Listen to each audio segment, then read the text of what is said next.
Hi, my name is Vivek Kale. I am going to talk about OpenMP loop scheduling strategies through the SOLVE project to improve performance of science and engineering applications on heterogeneous nodes of supercomputers.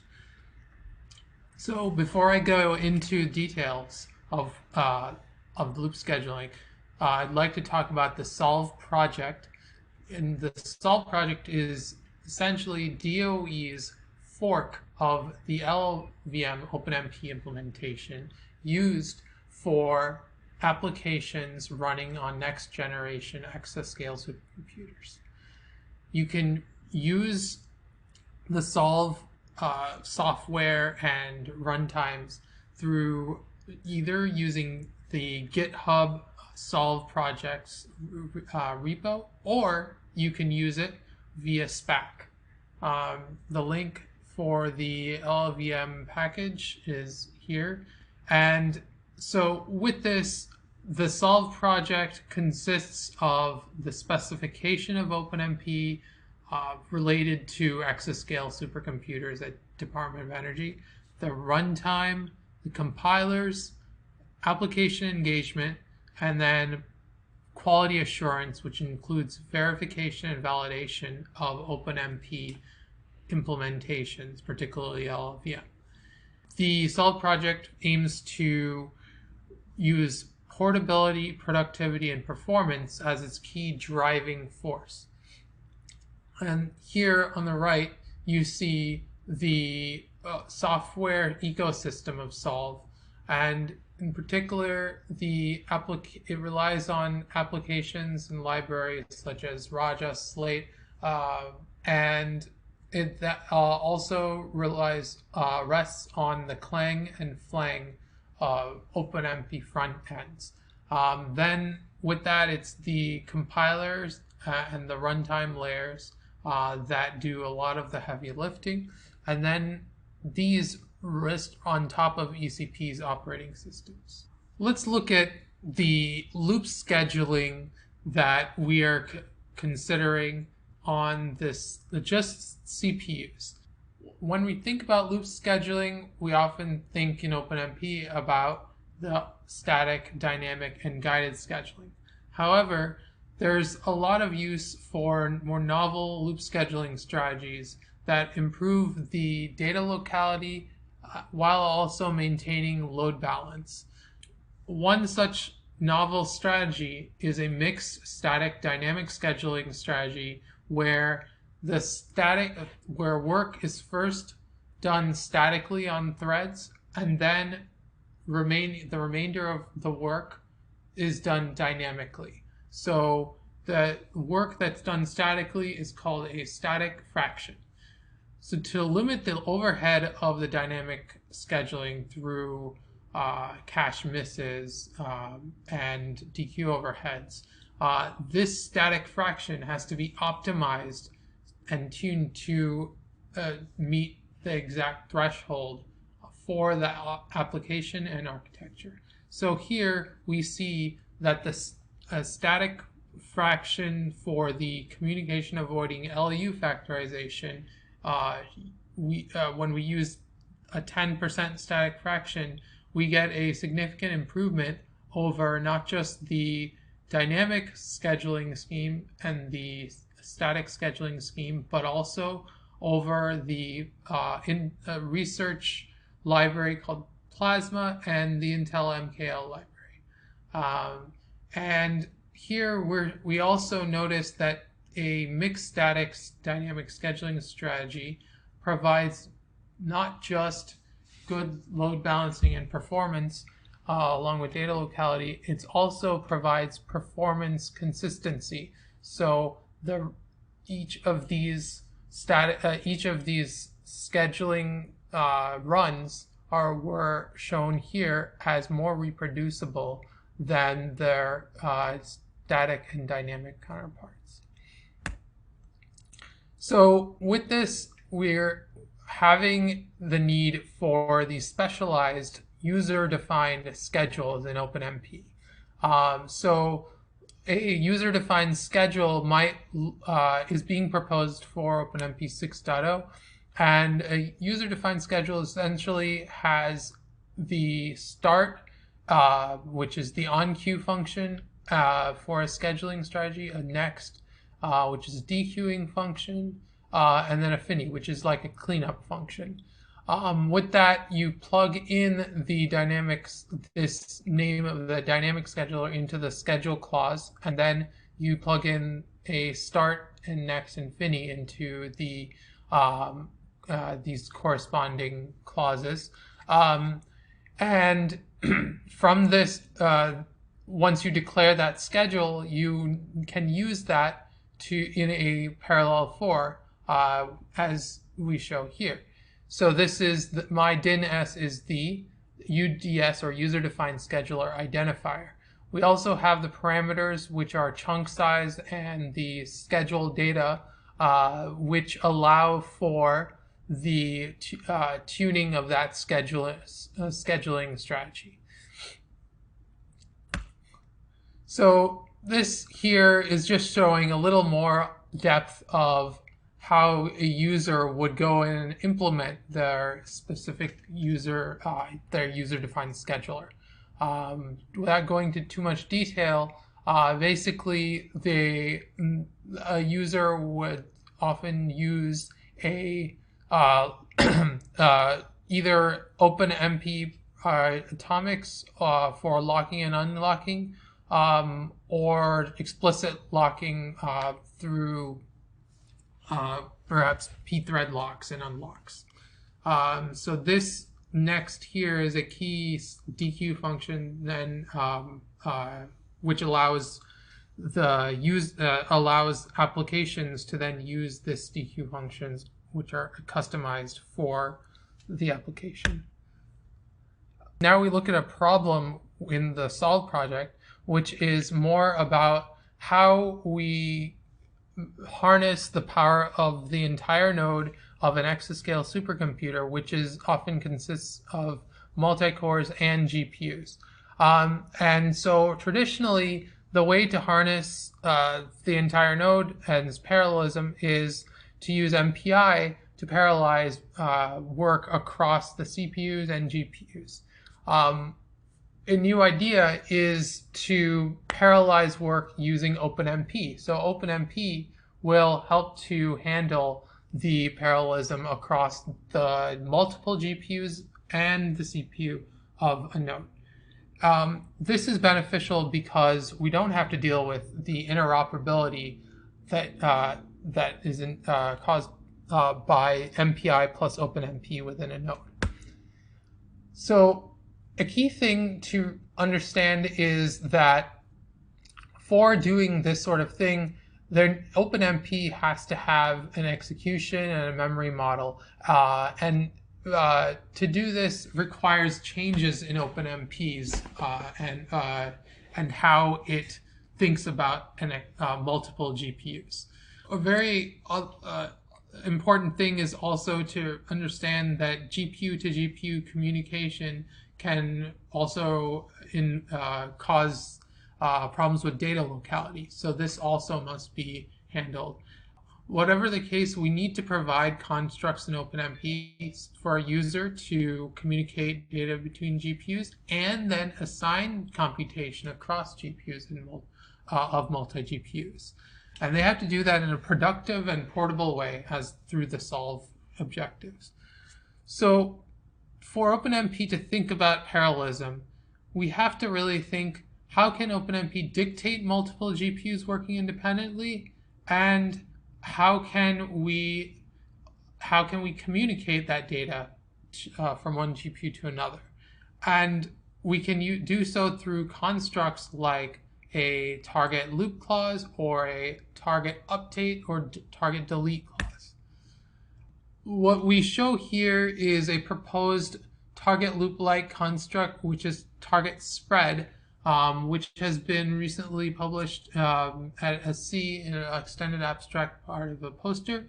And we have used target spread here to parallelize the work across to partition data across multiple GPUs and then schedule the computation to the multiple GPUs. Here, what we see is that we're spreading work across 3 devices, 2, 0, 1, and then we're spreading the schedule.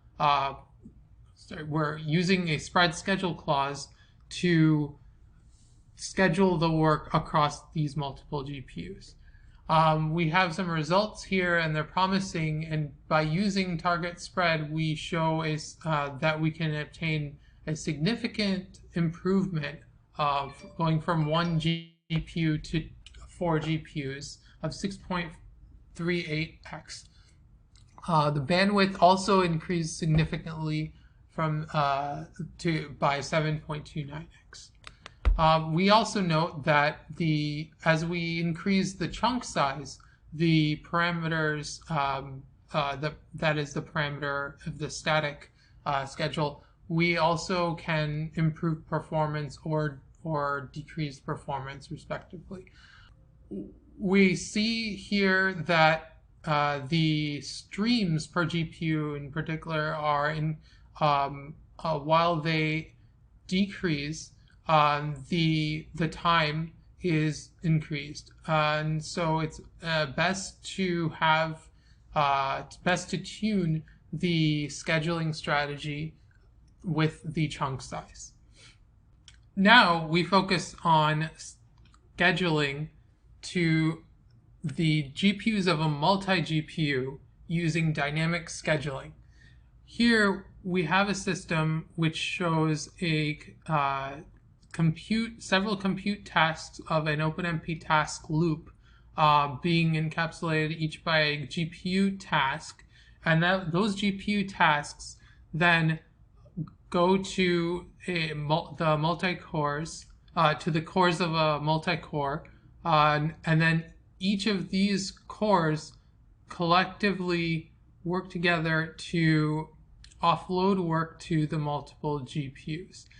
Now, with this, there needs to be a shared state for the cores to know when a GPU is ready to run. So for that, there's a GPU state query and a shared queue across the threads of a multi-core that tell each core which GPU they can pick in order to have that GPU start work immediately. So some of this work was done in IWAMP 2020, and this is ongoing work as well. And through this, we have a prototype of task to GPU scheduling through a particular user-defined scheduling type scheme, where we have a task loop, as we discussed just now, invoking a user-defined scheduler called GPU scheduler din, and then from here, a thread waits until a GPU is ready. This OpenMP task depend clause, and then when it's ready, a thread will offload work onto a GPU using this target clause. Note that the device specifies the dev, which is picked through the GPU scheduler din, which is that user-defined scheduler. Once it's done, there's a signal that we send to that a thread sends to all other threads, saying that this GPU is now free to do other work. Here we have a GPU scheduling scheme where a thread, when it enters this loop, it just cycles through GPUs that are available, and once it finds one, it stops, breaks out of the loop, and then returns the chosen one. Much more complex loop scheduling strategies can be developed as well. Here we show the results for task to GPU scheduling strategies, and we compare them to an MPI version as well. We ran for this results a AutoDock-like benchmark, and it basically performs molecular docking without any GPU to GPU transfers. So it's an embarrassingly parallel code with load imbalance. And we compiled it with LLVM 11 executing on one node with Summit, one thread per core.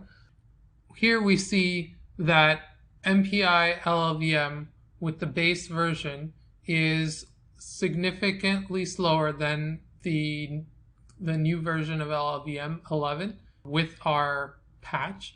And from here, we then test our OpenMP task to GPU schedule using the static schedule. And here the performance degrades significantly. And this is due to load imbalance as well as the overheads that OpenMP can entail.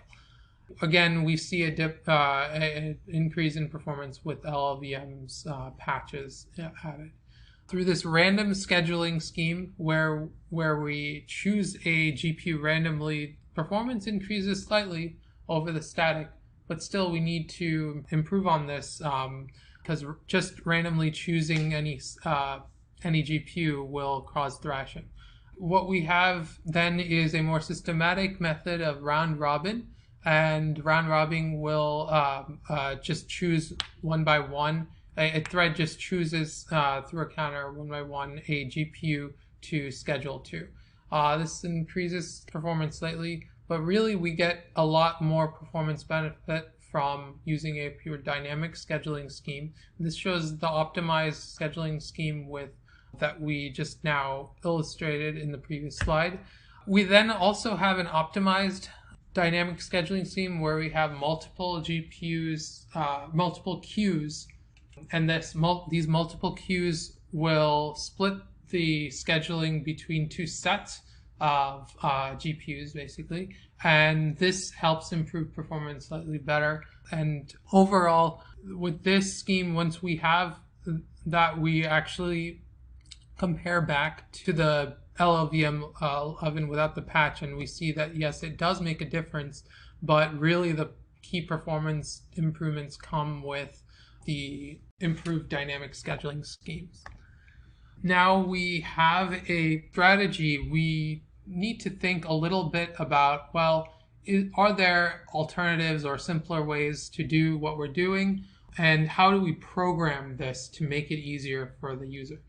And so there's a few different naive and more interesting approaches, but one simple way would just be to have threads dynamically choose task, and then it automatically just finds, based on the thread number, which device it should flow to. Now this is not as intelligent or smart as the dynamic task to GPU scheduling scheme, but it can provide some performance for those that are just looking for something that will allow them to schedule to multiple GPUs without large amounts of load imbalance. So this approach could be used so we compare our task loop version with the Parallel 4 version.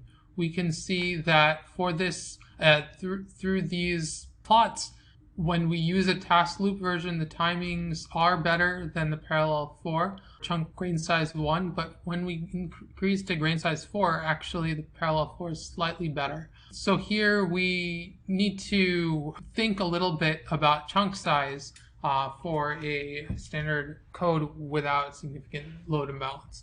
So one other thing we notice is that the task loop and Parallel 4 have different standard deviations. The task loop actually has a little more standard deviations for both grain size 1 and grain size 4. So this is something to consider, especially if you want reproducibility within the node, especially for scaling to multiple nodes. So here's just the library for multi-GPU scheduling. It's part of the SOLVE OpenMP repo, or OpenMP RTS repo. Feel free to check it out and reach me if you have any questions. With this, we we'd like to just point out that there's a lot of connection that we can make to the user-defined scheduling proposal that we proposed earlier for CPUs. The task-to-GPU scheduling, if we have a user-defined schedule, we can just insert a user-defined name of the schedule, and then that will automatically decide what scheduling that will decide to use the scheduling strategy that the user provides. We can also use a target loop construct, which allows for a user-defined scheduling strategy as well by specifying device get. Now I'm going to go into some work done using Raja.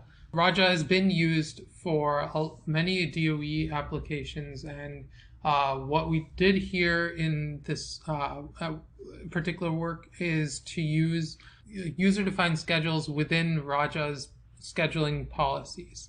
And so MPI plus OpenMP's code explicitly here uses the lightweight loop scheduling, but for performance portability purposes, how can we improve this lightweight scheduling usage so that it can be ported across different systems and new architectures?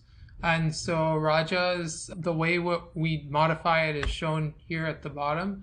And these are just the for all begin and for all end macros. And then once we have this in the Raja's runtime, we actually can use the lightweight scheduling, which is a form of user-defined scheduling, in a Raja for all. And so this significantly reduces the lines of code from what you see on the left to on what you see on the right. And then portability is also improved. Here we investigate the load imbalances both across and within node for our within node load balancing strategies. We have a snapshot of one time step of a lesson code, which is a front tracking code developed at Lawrence Livermore National Lab, and most of the computation is near the surface of the front. This creates some time varying imbalances. So now we investigate a actual application timeline profile showing hotspots across the node and within the PE, the processing element. And what we see when we have no load imbalance is these red spots here that show significant load imbalance for 6 and 5. Also, similarly, we see across the PEs significant load imbalance here through these red spots. And so now, with across node load balancing, the picture is improved and we see the hotspots are gone. Furthermore, the hotspots here are still there and we need to still mitigate these. Now with this, we have done within node load balancing, and so now the hotspots are reduced here as we see on the bottom. And so now the performance is significantly better when we have both across and within node load balancing. So the imbalance across nodes and cores have different dynamics as iterations progress. Balancing both in coordination is really necessary. This load balancing that we've just described can be done through the combination of Charm++ and within node loop scheduling. The full application can be decomposed into many Charm++ objects as shown here. These are then partitioned across nodes as shown here. Now a Charm++ object is called a car and can be assigned to cores of a node. This dynamic scheduling within each char can be and sometimes is done with the CK-loop construct. CK-loop is basically a library-based abstraction developed by Charm++, and it's used for supporting many loops, and it's about 10 years old, and it has a light use of C++. Now here is the results of using across and within node load balancing for a particle and cell. And what we did here is to have different scheduler parameter values, that is the static fraction number of chunks, and we varied them within these nodes, within a node, and we see the performance differences with 64 cars with no load balancing, 64 chars with load balancing, 32 chars with no load balancing, and 32 chars with load balancing. We see really that the modified internode load balancing with adaptive loop scheduling is 19.13% faster than the PIC code using adaptive scheduling without load balancing. And so really the performance improvement over the original charm++ CK par loop without this customized loop scheduling is 17.2%. So here's some related work to what we've been doing, and I'll just mention that a lot of work with lesion has become very important, and also slate and dplasma, the parsec runtime, are also quite relevant to this work. Conclusions from our loop scheduling strategies are that load imbalance within a node is an important problem.